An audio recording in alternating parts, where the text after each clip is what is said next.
Hi everyone and welcome to a new episode of Jay's podcast along with a new video. I want to tell you guys that I appreciate you I appreciate you guys so much. I do. And I thank you so much for liking, subscribing, viewing, watching, and listening. And it's just been a journey. I'm already past 200 episodes. Hello, like I am really out here, huh? But you know, it's great. I love being able to talk about different things, whether it's music and just movies and TV and astrology signs, and even kind of mixing them all into whatever it is that we talk about specifically, just to give you guys an awareness. But today we are going to talk about Trilogy by The Weeknd. So let's get into it.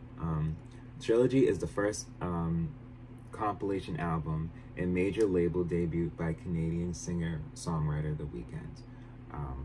Be sure to check out my Patreon and Spotify exclusives. If you haven't, I believe I only have only a few episodes for right now, but check them out. There'll be more. It was released on November 13th, 2012 through XO and Republic Records. It is composed of remixed and remastered versions of the songs contained in his 2011 mixtapes, House of Balloons, Thursday, and Echoes of Silence, and 3 previously unreleased songs, 28, Valerie, and Till Dawn, Here Comes the Sun, were included as bonus tracks. So before I continue, I want to tell you guys that I have been part of XO ever since. I have to accept it. I have accepted it. I've been accepted it. And why is because I say to myself, well, wait a minute. I was one of his fans back in 2011. Yes, very much 16, 17 years old. Randomly this was like just peak of me on like getting on Twitter a lot. Just at the time Twitter, now it's X, but and I just stumbled across The Weeknd's website at the time, and he literally had, and this is how you know I'm an XO fan, so you know, you have the main page, right? And then, you know, when you seen the mixtapes, literally you clicked on the picture and you got the zip file. Like, it was, wait a minute. I was like, wait a minute, the album. I mean, the mixtapes, but they were released, you know, at the times when they were released. Like, he didn't put them all at once. Like, yes, March 21st, 2011 was House of Balloons. I was 16. When he released that, I was like, well, wait a minute. This is free. And I literally was just clicking. I'm like, and I'm listening, and I'm like, this is an artist. Like, who is this? Like, they just out here just give it up, just free music, and it sounds this good. Like, is he getting paid for that? It's like that was in my mind. Like, that's what. And then yes, August 18th, 2011. Yep, I was already 17 here, and yes, I remember when he had released Thursday, and ironically so, I was born on a Thursday. So I just was like, well, wait a minute, Thursday. But that's besides the point of Thursday. When they were months apart, and you know, this is me like about to, like, this is like my junior year going into my senior year transition, back at this time. And yeah, when he uploaded Thursday, I was like, well, wait a minute, this is another mixtape? He's still, yes. And you know, it dawned me. I said, this isn't over. He's gonna keep going. I don't know who The Weeknd is, but I swear he is going to keep going, because there ain't no way that he got House of Balloons and then Thursday. And then the album covers themselves were so distinctive. It was like, get more into the music. Like, it wasn't so much he showed his face. Like, you did not see his face in these. So it was like, wait a minute. And then the last one, which came out December 21st, 2011, you're like, well, wait a minute now. here's the third one. And yeah, it just, I was in my senior year and I was like, wow, there's so much music. And I mean, when you look at the length, it says 159 minutes. That's just about 160 minutes. So take out the 60 minutes from one, one piece of whatever you want to take it, that's over an hour. So 60 and 40 and 60, pretty much when you want to range it. So 60 and 60, that's 120, that's 2 hours, as opposed to another 40 minutes. So almost 2 hours and 45 minutes worth of music in the span of almost a year. You cannot say this man was not grinded. Like, you can't. Like, that I was amazed. And I gotta honestly say, like, you don't see that much happening with people doing that as much if you pay attention. Because there be people that make songs, and then, there's people that really be making songs, okay? But Trilogy received generally positive reviews from critics who reinforced the previous acclaim of the mixtapes, although some found it indulgent. It was promoted with 3 singles in the Weeknd's concert tour during September to November 2012. Now, I was already 18 here. He was already touring. The album charted at number 5 in Canada and number 4 in the United States. So, he did not chart to number 1. He was in the top 10, okay? In the top 5 even, okay? So, it's I'd be trying to tell people here, all of you, and just in general, where even if you're in the top 40, you're noticed. Like, people are paying attention to you. They want to know more of what's going on. If you're in the top 20, you there. They just trying to see, where the fans for you to where you can just propel even further. But when you're in the top 5, it's like, oh no, there was people listening to you before all this. Okay? And I'm one of them. I had to really sit back and understand that. Okay? So yeah, Wicked Games came out as far as for the first single October 22nd, 2012. So within a year's time of these mixtapes, it's all put together in a big package. And I remember on being on iTunes and just seeing it just stacked, like from one mixtape, another, but it's all in order, and it's Trilogy, and that's what we're talking about. And yes, and they were online and free at first, and I was just so blown away, because you just don't see that. You really don't see that. Oh, the sample of Alia's Rock the Boat on What You Need was excluded from Trilogy. Yeah. And if you guys haven't, please be sure to check out all of my Alia commentary, where I talked about her first, second, and third album. And she was very much missed.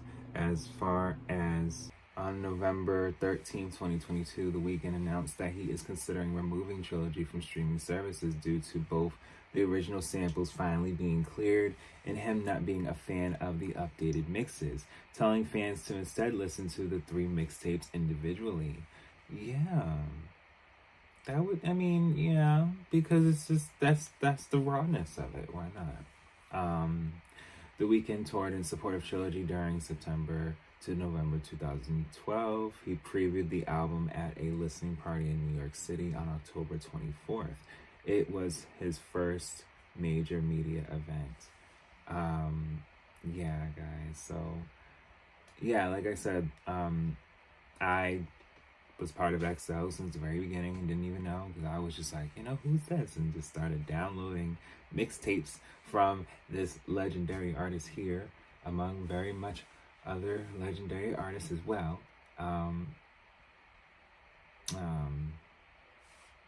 Let's see. Trilogy was met with generally positive reviews. At Metacritic, which assigns a normalized rating out of 100 to reviews from professional publications, the album received an average score of 79 based on 19 reviews. So what does that tell you? That it's really good. In most cases, yes. And so, as far as, let's see, 8.1 out of 10 from this critic. There's a B plus here, 5 out of 5. 4 out of 5 from The Guardian, 4 out of 5 from the Irish Times. The Observer has 4 out of 5. Pitchfork said 8.5 out of 10, okay? Of course, Rolling Stone wasn't really feeling it like that, but, yeah. Trilogy charted at number 5 on the Canadian Albums Chart. In the United States, it debuted at number 4 on the U.S. Billboard 200 with first week sales of 86,000 copies. By August 2015, the release has sold 558,000 copies in the United States. On March 18, 2019, Trilogy was certified triple platinum by the Recording Academy. On June 10, 2022, the album was certified triple platinum by Music Canada. So yeah, it did well. It, and it really showed people that, he had more to offer, which he has shown in the last, it's been going on almost 15 years as of next year when he was starting to really go off. So yeah, it'll be 15 years of this release. Well, not this release per se, because this was November 13, 2022, but as far as the mixtapes, it'll be 15 years as of March next year, okay? So, I know that'll be something. But yeah, let's look at the track list. So track 1, when it comes to disc 1, which is House of Balloons, okay? Because we got to be very specific here. Number 1 is High for This. Track 2 is What You Need. Track 3, House of Balloons / Glass Table Girls. Track 4 is The Morning. Track 5, The Wicked Games. Track 6, The Party and the After Party. Now, track 6, The Party and the After Party, I was like, wait a minute, he's grooving over here. He has so many different songs. And, you really got to dive deep into an artist to understand, like, where they're coming from and why, especially artists that have a lot of music. 7, track 7 is Coming Down. Track 8, Loft Music. Track 9, The Knowing. Track 10, 28, which was the bonus track. So that was disc 1. That was the first mixtape. And yes, it was short, okay? It wasn't like, we was looking for, well, at least for me, I wasn't completely looking for like 16 or more tracks. I was just shocked to see that someone was really putting out 10 tracks, and they literally were, well, more or less 9, but 10 in the sense of, how it's released here. But I remember what a time. Disc 2, Thursday. So The Lonely Stars track 1. Life of the Party is track 2. Track 3 is Thursday. Track 4, The Zone, featuring Drake. Track 5, The Birds, Part 1. Track 6, The Birds, Part 2.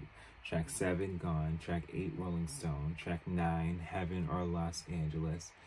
And then track 10 is Valerie, which was another bonus track. So yeah, track 9, Heaven or Los Angeles, and then track 10, Valerie, which was the bonus track. And by this time, it's talking a mixtape as opposed to, having it all together by 2012. It's just, I was just, again, blown away. Like, I cannot. And then it was like, wait a minute, Drake's on here. So, okay, somebody heard the first mixtape and felt like they needed to collab. And why not? Why not? Music is music.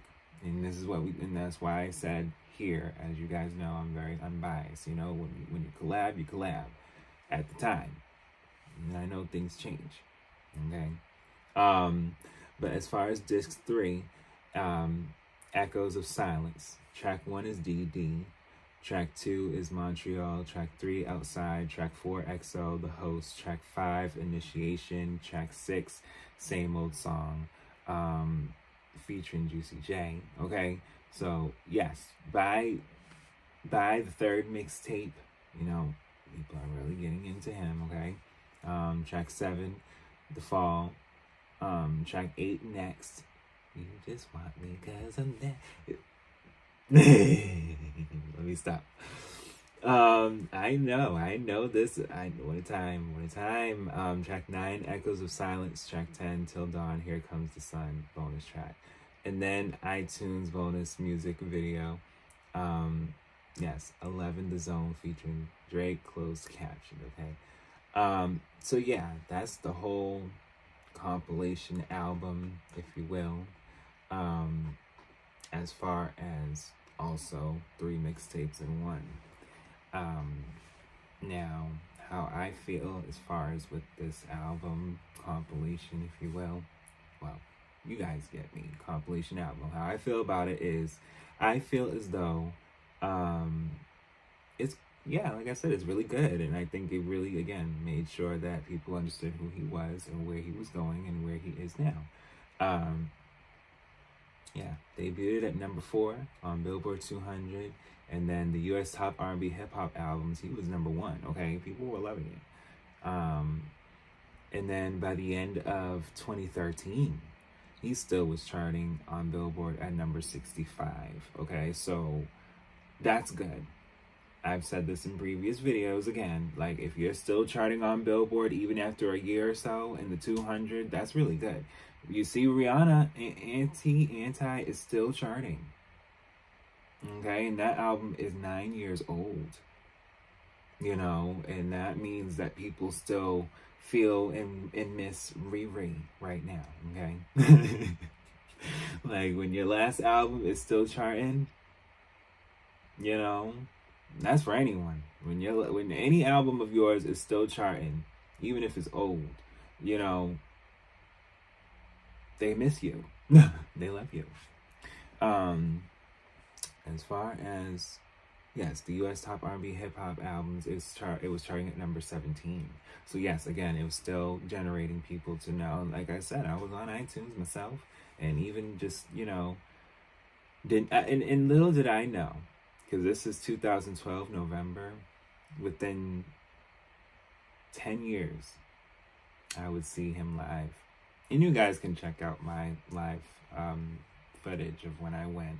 But I got to see him live for the first time on tour. And it brought me back to the fact that, wow, I was, you know, 17, 18 when I first, you know, well, 16 actually, because, you know, the mixtape came out when I was going on 17. But, you know, I just remember, you know, really seeing the Weeknd's mixtapes, and then just kind of just seeing him in person, just in Foxborough, just going off and singing down, and you know, you kind of say to yourself, this is real, right? Like it's real, you know. And I'm very grateful for any experience I ever have and ever had, truthfully. And yes, we all should be ever and forever grateful. But yes, guys, and he was still charting in 2014 as well in the U.S. top R&B hip hop albums, with number 80 being the position. And wait a minute, and was still charting in 2015 in the U.S. Billboard 200 at number 97. So he went right back into charting. So in 2014, his album wasn't compilation album wasn't charting anymore as far as with Billboard, but then it started to chart again by 2015. And of course, we know by 2015 he has already had Kissland, and I believe the album, let's see, the album right after Kissland, which I should know, because Beauty Behind the Madness. I was like, wait, it's Beauty, but yeah, guys, that's pretty much That's pretty much the album, the compilation album as far as with The Weeknd. Be sure to listen. And of course, listen to Hurry Up Tomorrow. He has a movie coming and he is going to tour again. I might go. You never know. But I thank you guys for listening and watching, and I'll be back with more.